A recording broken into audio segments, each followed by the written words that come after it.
Abamyuka ba Kabaka abatuuziddwa mwe muli Robina n'omumyuka we Francis Wakkolo, Nnalongo Betty Kyobe omuluka gw'ekikandwa n'omumyuka we Paulo Kasozi era oluvannyuma bakubye ebirayiro. Nze Nansubuga Regina neeyama nti nja kuba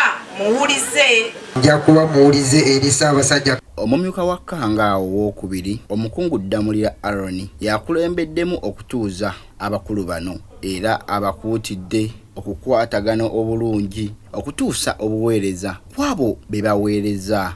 Oba olina kyogenda okukola omutongole nnyonnyolako wa LC1 kubanga mutambule bati ekyo emirimu gyonna gijja kutambula bulungi naddala nga bulungi bwansi tulina okumanya nti tetulina kubeera nankwe eri bannaffe. Ono alabudde abakulembeze ku nsonga y'ettaka ekabye bannayuganda ensangi zino okuzeegendereza ennyo nga bakola okusalawo okulungi obutatabula bantu be baweereza.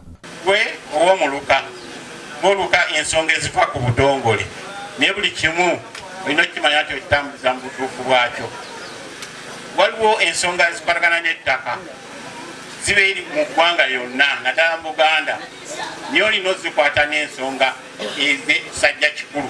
Njuki Moses Maganisi, MRU TV.